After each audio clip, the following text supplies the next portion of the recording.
Well, welcome everyone to the Healing You Method with Gloria Lybecker. I am Gloria Lybecker, and I'm really thrilled to get to introduce you to a really good friend of mine, Harvey Caine. And I met Harvey, I was trying to think how many years ago has it been? I think it's been at least 3. That's what I was going to say. Yeah. Yeah. And I met you at the Spokane Holistic Fair. That's what it was. And you were there and as a presenter, and you had such, to me, it was very unique offerings. And so I was just really excited to get to see what it was like to have a new experience. And you did an energy reading on me. That was my first experience. Oh, I didn't know that. Yeah. Yeah. Well, imagine you see several people at those holistic fairs, right, to keep them all sorted. But that got me interested in learning more, because you were able to tune in and actually, feel even with your hands where my energy centers were, Yep. which gave me like a visual of like, oh, that's interesting, or that's fascinating. And you'd make guesses about my experience. So I'm like, how does he know that? And so I was very curious, and so I looked you up to see what other kinds of support you might offer. Oh, by the way, that wasn't totally a guess. Well, you would ask as if it later. was a guest. Yeah, you would ask in such a way that it made it safe for me to name what my experience was. Right. Yeah. So it's better if you don't tell people what's there. You ask them if they relate to something. Well, it's like getting consent to move into a new territory with another person. And to see if they're aware of the issue. Yeah. Yeah. So it's a gentle exploration is what I experienced. And then when I went to your office, I discovered you had a lot of other eclectic abilities, which I'm beginning to suspect I've only scratched the surface in my experience. It's true. People get what they need, and so when you go to a restaurant, you could have 2 or 3 dishes, but you won't know till you explore what the other ones are. Yeah, you get to sample the different flavors of healing. Right, exactly. So, I'm wondering if you would be willing to share with our viewers your approach to healing and what you have, through your experience, learned is either unique or really unusual about it. Well, I will do that, but can I share first what about meeting you? Oh, please do. Yeah, that'd be fun. Well, when I really noticed you the most, I do remember the story you just told, of course. But then when you were at one of our networking or meetings locally for healers, there was something remarkable about your energy when you stood up to introduce yourself. And my little bells went on in my head. I went, I want to know more about her. And I kind of remember that I had met you before, but it was like meeting you again. It was like, I think partly because of the work that you'd done, that you had shifted. And it was a remarkable difference. And also the work that I've since subsequently done with you and your horses was, both sessions were impressive, but the first was actually kind of blew me out of the water. And I've done a ton of different things, and the facilitation between you and your horses and the one that I chose to work with was remarkable. So anybody who's listening, who's thinking about it, an in-person visit there's nothing like it. Wow, thank you. Thank you, Harvey. And what I really came away with was a whole new reference point about my deservingness in my life. That was really my major aha moment. Yeah. And that was, and I've done personal work for 40 years. So when I give away a compliment like this, it's not just because you're interviewing me. Right. It's very genuine. Well, so what I'm hearing is that it's really important to you to be able to name just how powerful that experience was. Yeah. Because there was, as I remember, there was an energetic quality that you were able to see things and receive things in a way that you hadn't before. Right. But it was very affirming, even from the birds that flew in the air, if you remember. Oh, yes. The eagle that came. Yeah, that hasn't been there before or after at this point. Well, that's part of my totem, so I'm not surprised. Well, at the time you recognized it. Yes, right. You were surprised, I wasn't. Yeah. You're like, well, no wonder that showed up. Right, exactly. Yeah. So it was an amazing experience to be able to hold the sacred space with you. Yeah. And that actually leads back to your question about creating, about the kind of healing that I do, and creating sacred space and holding a clarity of so that other things in my mind aren't in the way. It's not what happened to me last week or what I'm going to do tomorrow or anything like that. I really focus entirely on, and I've been doing healing work for 40 years, so I have a lot of practice at setting that stuff aside, and that's just critical. If that's not where you are, then you shouldn't be doing what you're doing. Yeah. But so to really be available, right, it's really about being clear and open and present, is what I'm hearing you say. Right. Yeah. And the other thing is really being in touch with all the realms and all the possibilities, like setting space in your room previously and keeping your space clear and keeping your own space clear. Yeah. So all that's part of it. Well, those are all really important facets of it. Yeah. Because that's what I'm hearing is you really pay attention to how you set the container. Yeah. In order to welcome people in. Yes. And spirits as well, clear spirits, making sure that you set an intent that only the divine light is present and you work with, and asking that person's higher self, and sometimes, depending on the session, the person asking them to invite in guides that they want to work with. But my work is extremely varied. My background is I'm a licensed massage therapist, actually in 2 states, and a certified counselor in the state of Washington. That's my official degrees and licenses. But in actuality, I'm a intuitive medical massage therapist, a clairvoyant, energy worker, master muscle tester. So I really mix a whole myriad of options when people come in. And I think that's what's unique about my work is that, I have such a wide variety of assessments of physical and emotional issues, how they interact, what's going on, checking the person's energy field for foreign energy, if there's a parent or a former partner or a partner that's interfering.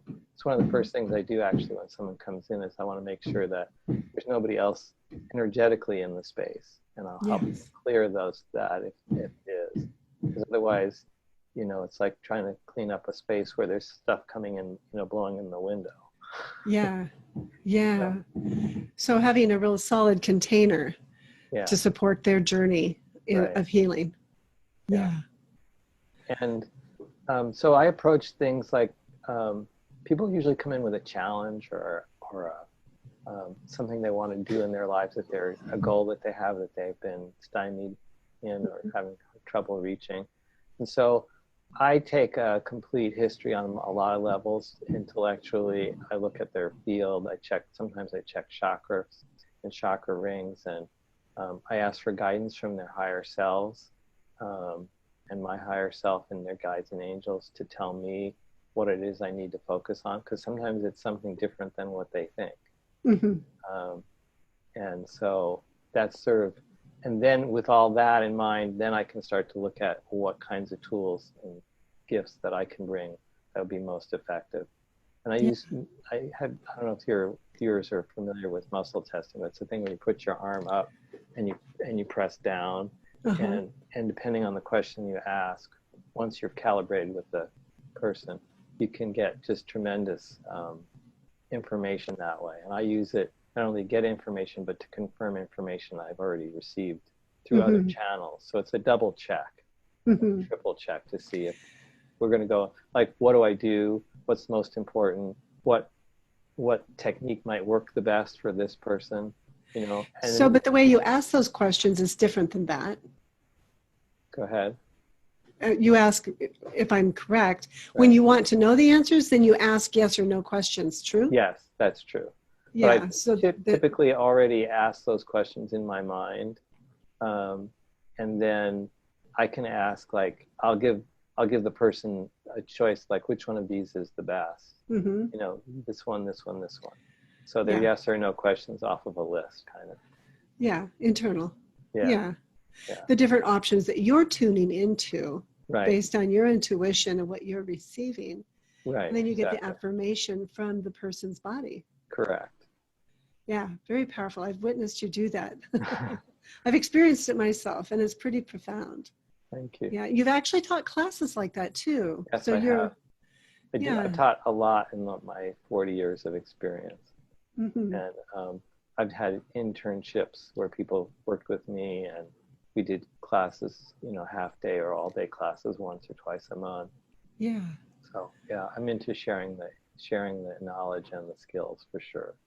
Yeah, to have those ripples of healing be more and more available to more people. Yeah, absolutely. Yeah. I'm wondering, I'm just inspired to ask, who really inspired you on your learning journey as you were evolving and developing who you are? In regards to personal healing, or well, actually they're both the same answer, so it doesn't really matter. I thought it might be. There were healers that came into my life that my first, because I work with body work a lot, that was my initial foray, although I was already a counselor previously. So it was sort of like I was counseling and I was doing body work. And then one day, I'll tell this quick story. I was working on a client, and she came in with a chronic hip problem. And I was working on her hip, and all of a sudden I see these pictures of her at the airport saying goodbye to somebody and crying, and it was sunset and the big windows at the airport, you know how they these giant windows. And so I asked her about this video I was watching, and she goes, that was 8 years ago. I thought I was over him. So, you know, and so it was clear that the emotion she was still holding in her hip was part of the problem of why it was not resolving. So those things can happen. But anyway, back to your question. I love that example, though. Yeah, so I know our viewers would really enjoy examples that are really live and tangible that they can then resonate with. So at any time that you're inspired with one of those, please share. I have lots of those stories. Yeah. In fact, I was working on somebody yesterday, a client, and she has a chronic hip problem that she's getting great relief from. In fact, in one treatment, she said she was so much better. I was doing cranial sacral work with her, and I was working on her, and I felt this wave of sadness at her head. And then when I went down to the pelvis, I still felt it. And because I'm clairvoyant, I could tell not only was it sadness, but it felt like loss, like by death. And I thought it was a family member, and then possibly a friend. It turns out it was a friend. It took us a little while to figure out who it was. And it was a friend of her from 20 or 30 years ago, and he died suddenly in a car accident. And she had never completed saying goodbye. So in some cases, I work with people right then and there to help them go through the resolution. And then some people are pretty self-sufficient, and they know how to work with their own grief process. Right. So in that case, they don't really need me to help them. So I just sort of say, this is something you want to work with on your own time, and they're good with that, and then I can go do something else. But those connections are frequent, and it's one of the things I do well is resolving problems that people have had, because I'm looking at so many areas in their lives that are affecting what they have, so that the things that are hard to figure out, I'm a pretty good detective. Yeah, sounds like it. What I'm hearing is that you're able to connect the dots. You can make the linkages between the energy body and then the emotions and where they might actually be in the system. Correct. And so it's like opening a door, so now there's a new possibility. Right, because they've been going down one path, but that path didn't have all the data they needed to resolve the problem. And I also love how you're so respectful of each individual, depending on where they are in their journey. You're there and available to support, Right. and yet you're also available just to share the information and trust them to continue their journey in a way that's going to most benefit them. Well, thank you. It's funny, I do that sort of on an autopilot now. I mean, these are things that it's you just learn. who you are. 30,000 treatments later, you learn something. Maybe it's That's 25. true. Maybe it's 25,000. I don't know. I stopped counting. Yeah. So. Yeah. So there's a couple different questions that are coming up. Okay. We're talking about how you're connecting those pathways that have been kind of interrupted through some form of trauma, right. Or experience where then it just kind of got left. Right. How is it that you're able to receive the information to be a conduit for the healing? If you're willing to share a little bit about what that's like for you, or how that is. Well, it's a great question. First of all, I think it has to do with the fact that I'm a really sensitive person. I mean, I don't know if you've talked about this on your other videos, but there's a kind of catch-all term, highly sensitive person, HSP. Yes. And about 10 to 15% of people fall in that category. If your watchers or listeners are curious, the signs of that are like, you notice how other people feel. You might feel like you even know what they're thinking. Often uncomfortable, but not always in groups or parties. Drained by large crowds. Just sometimes it includes food and sensitivities to sense. Anyway, that's just a quick description. So, so being a person like that helps. I think everybody is good at certain things. It's one of the things I'm actually good at, but I've trained probably 100 or 200 people on some level, and I've always found people can feel stuff they just never tried. Like I have a class about feeling auras and aura protection, and there's nobody I've had in any of my multiple classes that couldn't feel an aura. They just never, no one showed them that they could feel it. Right. And go ahead. Well, so what I'm hearing in that is how, for many of us, we've never had someone that could walk alongside of us so we could learn something new. We didn't even know it was available or possible. Yeah. And that you take the time to allow people to begin to experience, and you accompany that. Right. And I also know that it's available to them. They don't think so, but I know. Well, I'm imagining you can see it and feel it. Well, there's no one I've met that can't. Yeah. I mean, literally that pervasive. It's part of the gift. Yeah. Right. Right. Everybody gets it when they get born. So anyway, to answer your question, back to not taking too many more side routes, as wonderful as they are. I was gifted by meeting a woman named Helen Jo Smith, who was in her 80s at the time, now 70s. She was a retired physical therapist, and she was also an intuitive, although she didn't talk about that. And she taught me awesome approaches to structural realignment and reducing physical pain quickly by relaxing the muscles at the attachments so the bones could be gently just nudged and coerced into place without chiropractic adjustment. And that's what I primarily did for my first 10 years was that method. Okay. And she was a spiritual teacher too. And even she lived to 99, and in her 90s she became sort of, her memory went and her ability to move around, and she became blind. And even then she was a teacher. I went and visited her, and she hugged me and she said, "I don't remember who you are, but I can tell you're kind." Oh. And she was just like a monk. She just literally looked like a monk just in her bed meditating. I knew she was hanging out with the angels because that's what she told me she did. But she was still coherent. Well, it sounds like she's an inspiration all through her relationship with you. Yeah. And also, I had another mentor, Amora Kuan Yin was her taken name. And she's written a bunch of books about the Pleiadians and Pleiadian workbooks and so on. And I studied psychic work with her. So this ends up answering two questions you asked, which I hadn't yet completely answered. And that is how you get this gift. And the part of it was taking her classes, because it enhanced the gift I already had.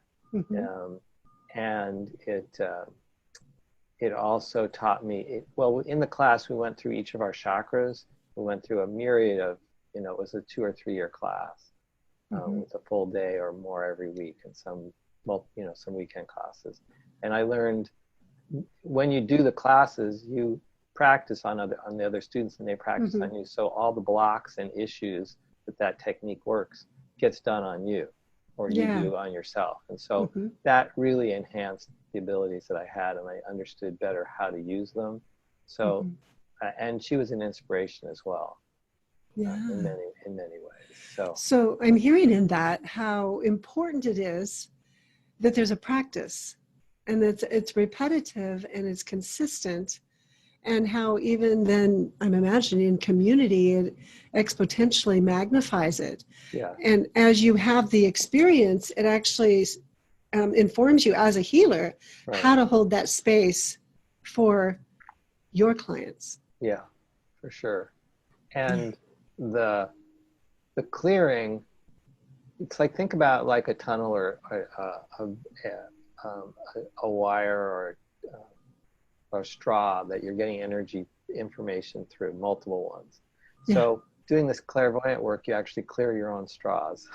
Oh, okay. Your own tunnels of it's like maybe a better metaphor is like a disc, like a satellite disc, and there's gunk and schmutz on there. And you don't get as clear a picture when your dish is dirty.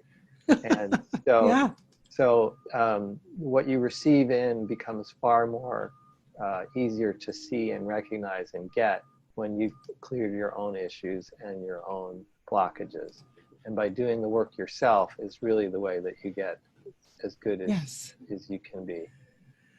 Absolutely. That really resonates with me and my healing journey. The practices and the lessons that I learn are what I then have to offer to others on their journey. Yeah. Yeah. And in the doing of that, there's new lessons that we learn. Yes. And our life challenges teaches us the ones that don't come up that way come up another way. Absolutely. For sure. Well, how did you get interested in this? Well, the honest truth is I've always had a natural, when I was little, my mom would have this, she'd have a time where she would sit at breakfast and she didn't want to be bothered. Or she called it quiet coffee time. Anyway, and I just was attracted to her shoulders, even at age 5 or 6. I would start massaging her shoulders, and she seemed to enjoy that. So, and I just through high school and college, I did friends massage, and I worked on people, and then I had an injury myself, and I went to turned out to be my long-term mentor, Helen Jo, and she worked on me. And when people would come into our house that were having a neck problem or something, I would do to them what I had learned from my teacher. And although she wasn't officially a teacher yet, my therapist, and people started sending me people. Wow. They were like, I heard you help Sally. Can you help me? And then I'd help them, and I got another call going, you helped Sally and so, and it built. Right. And so that's when the light went on. I just after college, and I thought, maybe this is a way to make a living. Yeah. It had always just been something I did, just for fun and relaxation. So. Wow, how nice. I love hearing that you went through college, but then you're like, wow, this is what I do for fun and relaxation, and maybe it can be sustainable income. Right. Yeah. I can do what I enjoy. Right. And then I was saying earlier, I learned a lay counseling method called reevaluation counseling, and I taught that as well. And I did those two completely separately. I did massage and I did lay counseling.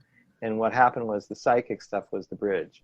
When I started I would frequently get pictures of issues or even foods that people were craving or their body was asking for that they weren't eating enough of or whatever.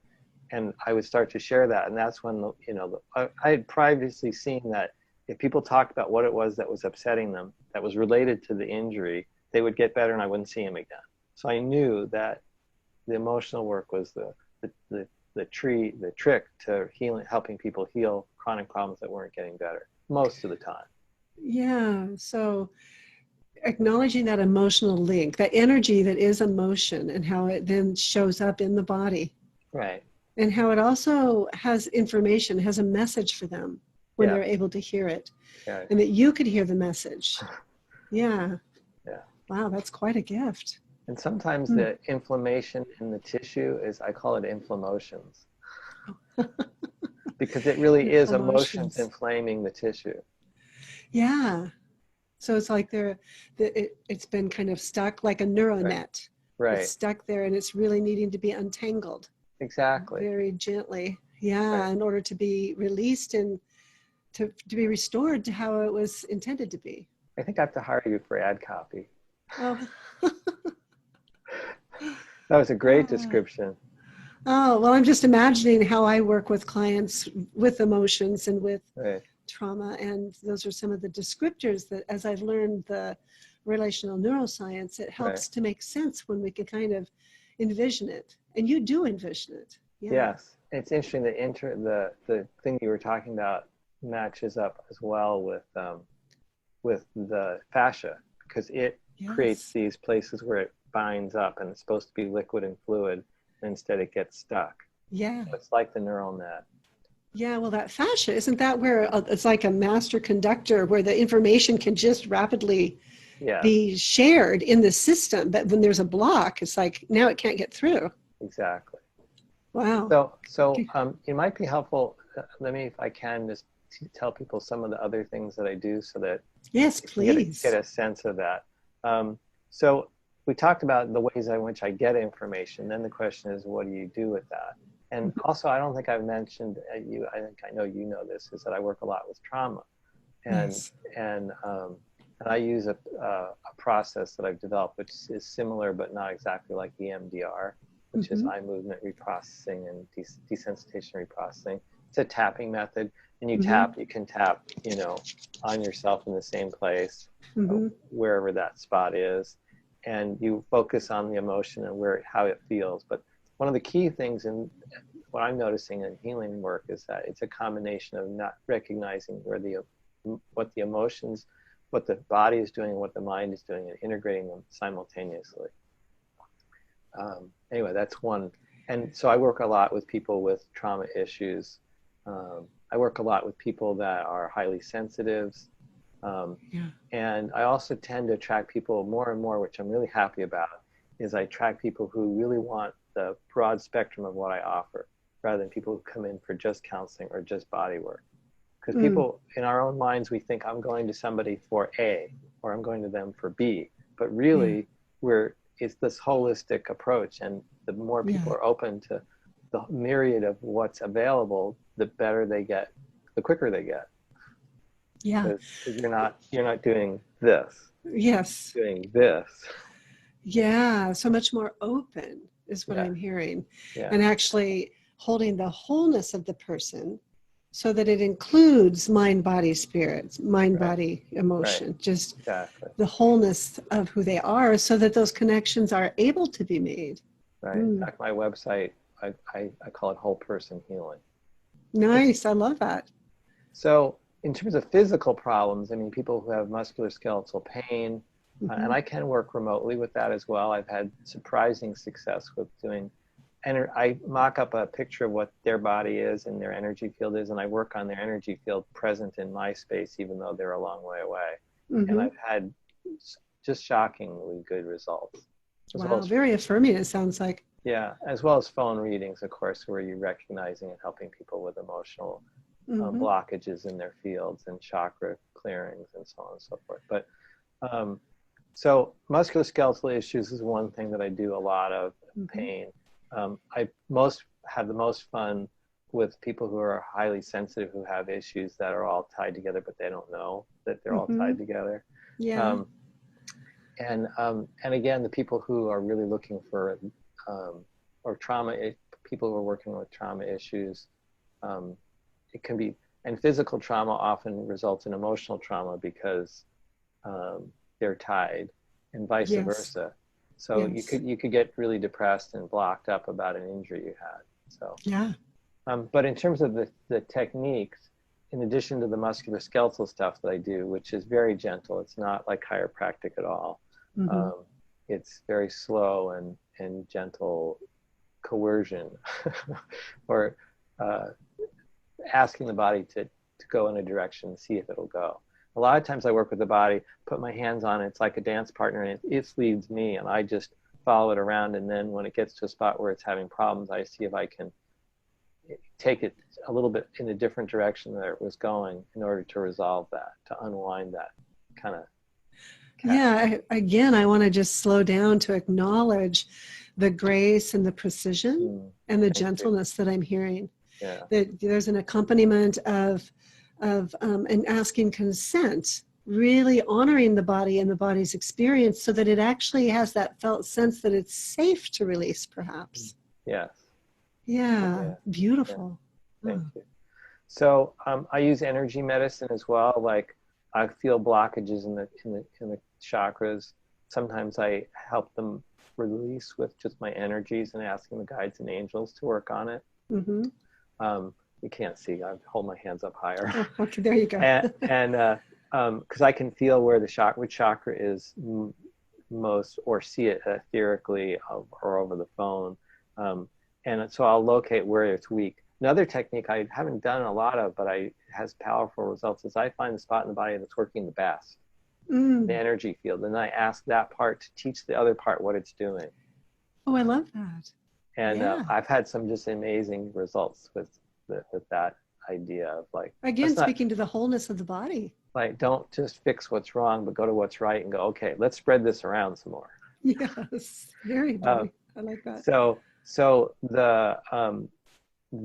I also use some energy tools. I have some tools that pull energy that's stuck in the body out. They're copper plated with gold. They're small handheld things.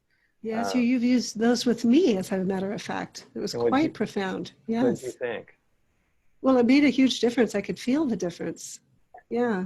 Some people can feel it, some people can't. Yeah. So, and I have 2 or 3 different ones. I also use tuning forks. And I use them both in the energy field around the person, but I'll also turn around and use the and I should have had some available, but I hold the base of the fork to not the vibrating part, but the stem body where it's stuck, and the frequency of the tuning fork that I've selected, and I have quite a few, will release the blockage. And sometimes it's amazing. I've had vertebrae just go right back into place with the right tuning fork. Astonishing. I don't do anything. Just that's it. Well, so I just want to acknowledge what you are doing. Okay. I want to acknowledge kind of a recap of what I've heard is how you are able to actually set the container, which you are a part of. So making sure that you're clear and the energy's clear so that you're available for the guidance of your guides and angels and of the person that you're working with. And so by tuning in this way and being available, you receive the guidance you need to select whatever is needed in order to place it in the place in order for that to unfold. Right. So there's a lot of trust on many layers there. Yeah, that's true. And in fact, it's so funny you should say this, because the instant you were talking, I got this high-pitched ring in my ear, which is actually the angels talking to me, and they heard I heard the word grace. You're allowing grace. Yeah. And it does require a lot of trust.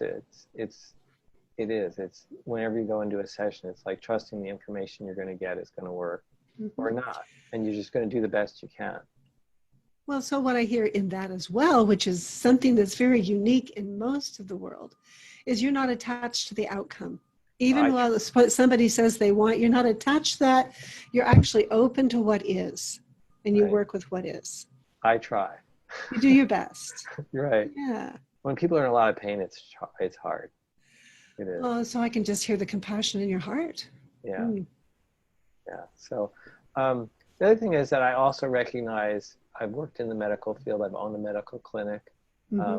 I recognize when people need something that I don't have, like a referral to a neurologist, or getting an MRI, or, maybe a hair analysis, or a gynecological workup, or, so I try hard to recognize where my limits are and be open to referring people when they need something else. And you also, if I might actually have this in is you're a member of the Spokane Healing Local in order Right. to be able to easily cross-reference and provide all of the resources for patients and clients that they need. Right, yeah. And the other thing I haven't mentioned real quickly is I also do energy vial testing, where I have vials of hundreds of things that can be out of balance with someone, and then tons of supplements and energies that may help that issue. And so I can, and also to even desensitize people to energies like, quote, allergies that they're having. And I've even done some of it remotely, and again, I've been shocked that it has worked. Intent is a very powerful thing. We are truly multidimensional beings walking in this multidimensional reality, and we just see what's at the 3D level and not the 4 and 5 and 6 and 8D reality. Yes, very well said. That's really true. And so you have, what I'm hearing is repeated experiences of the reminder that you are a multidimensional being, that we all are. Yeah, it does take that reminders over and over again. People come to me as new students and they say, how do you know what you're getting is the right thing? I said, it's trusting, and the more experience you have. In fact, when I teach classes, I often have people, we do it in groups so that people can see, oh, I got that same thing you got. Yeah. And then there's confirmation. People really need confirmation. And the more that you do the work, the more trust you have. There's the trust. The trust builds from the experience of having it go the way that you hope it would go over and over and over again, in order to go, okay, you know. And the more you get it out of the way, the less detached I am, the better the treatment goes. It's consistent. Yeah. Because grace can come in. Yeah. When you're like, I'm going to make this happen, the body's like, oh yeah, oh no, you don't. Or you're closing off other myriad options that you have. You don't even realize are available. Right. Yeah. So it's that, you know, you're in grace, and you're in play with what there is to play with.